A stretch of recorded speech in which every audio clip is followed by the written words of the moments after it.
Hola chicos, ¿cómo están? Me da mucho gusto poder estar un día más aquí con ustedes y el día de hoy vamos a poder tener una forma distinta de llevar la clase. Digo, al menos ya me van a poder ver. Creo que eso es algo que no habíamos hecho. Entonces, pues a ver cómo nos va en esta primera clase. Espero ya poderle poner forma a esto que estamos haciendo.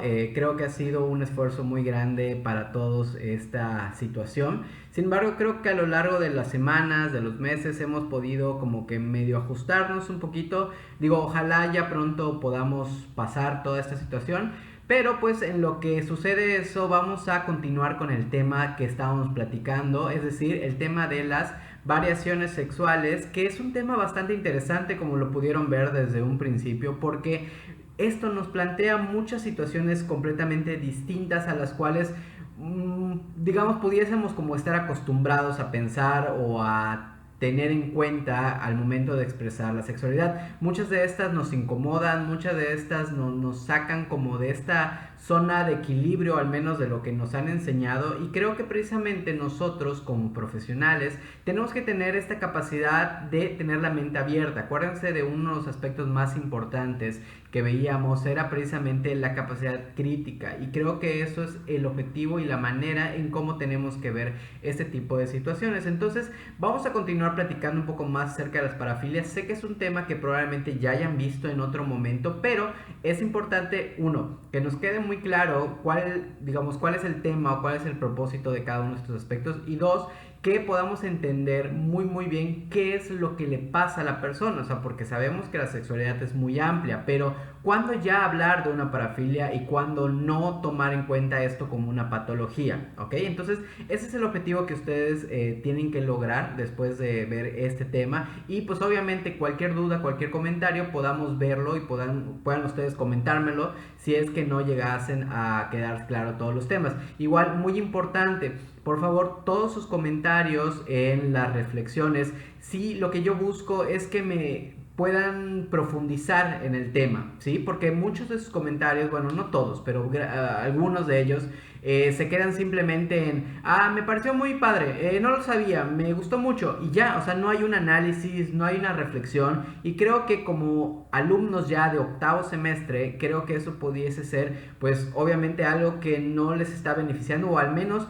no representa el nivel al cual ustedes deberían estar. Entonces sí les invitaría a que este tipo de ejercicios de reflexión lo utilicen, uno, para poder pues explayarse y decir lo que ustedes piensan, y dos, para poner en práctica todas estas habilidades que tienen que ver con la capacidad reflexiva, con la capacidad de poder analizar, no, de pensar y de escribir, porque pues saben que nosotros tenemos muchos de este tipo de trabajos y creo que va a ser una herramienta que les va a servir. Entonces, para no alargar más esto, vamos a empezar entonces con la presentación el día de hoy, y vamos a continuar con el tema de las variaciones sexuales, ¿ok? Entonces, para eso vamos a ver la presentación.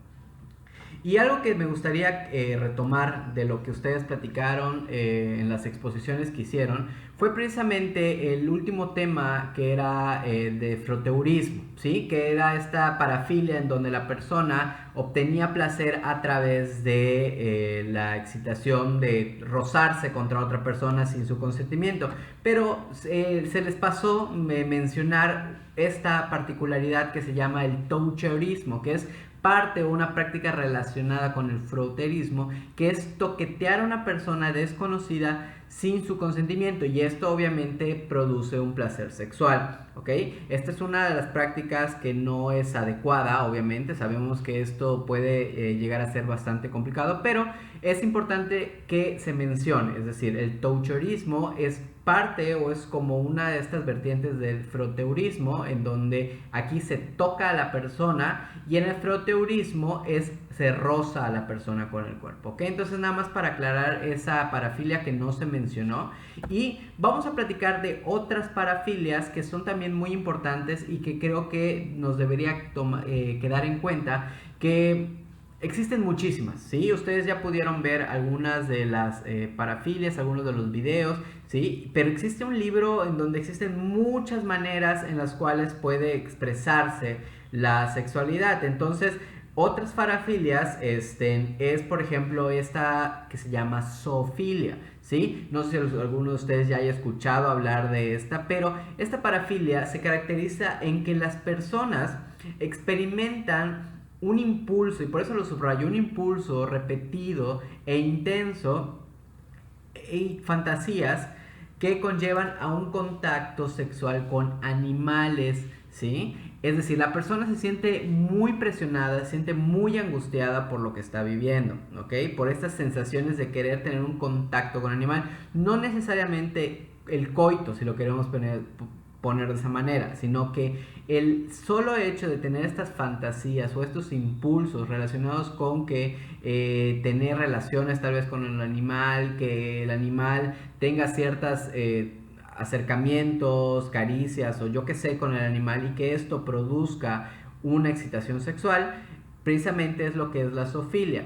Un término que es parte, como si lo queremos ver, de la zoofilia es el bestialismo, que aquí es cuando ya implica el contacto sexual real con un animal, ¿sí? En la zoofilia vemos que hay impulsos y fantasías, ¿sí? Pero el bestialismo es cuando ya existe un contacto real, ¿ok? Entonces, esa es la diferencia que podemos, o digamos la categoría a la cual podríamos meter esta parafilia. De hecho, hay una película documental bastante interesante que se llama Zoo, ¿sí? ZOO, en donde precisamente a partir de un caso real de zoofilia descubren a una secta de personas. Ahí luego les paso el link para que ustedes puedan ver el tráiler de este documental. Una película pues obviamente fuerte, una película interesante, porque pues nos plantean este tipo de situaciones que pues desgraciadamente existen, pero que nosotros no conocemos. Entonces creo que vale la pena siempre poder conocer un poco más y poder investigar,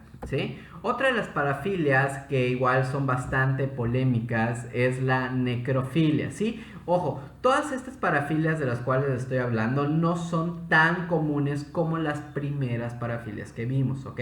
Esta necrofilia es cuando la persona desea tener una actividad sexual con cadáveres, ¿ok?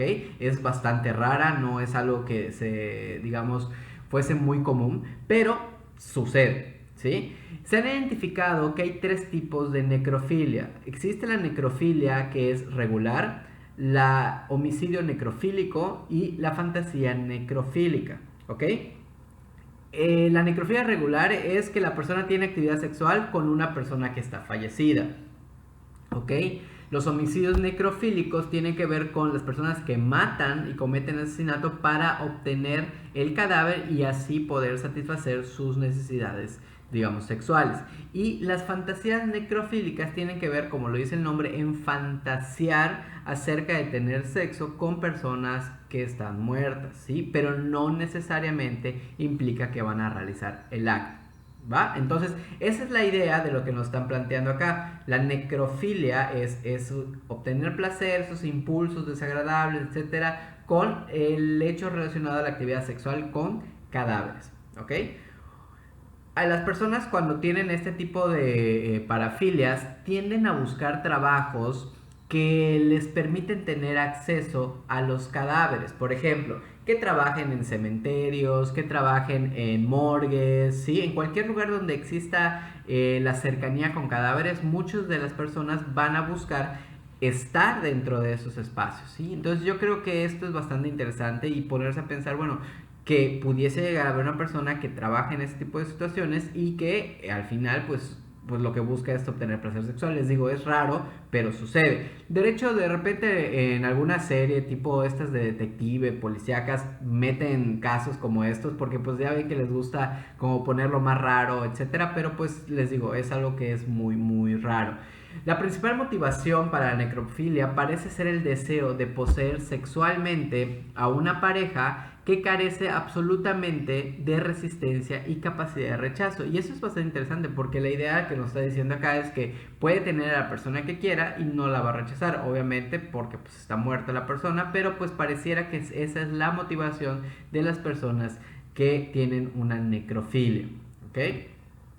Hay parafilias todavía que son menos comunes y que son raras, pero que pues siguen existiendo y que son parte también de las que vemos o que las que escuchamos.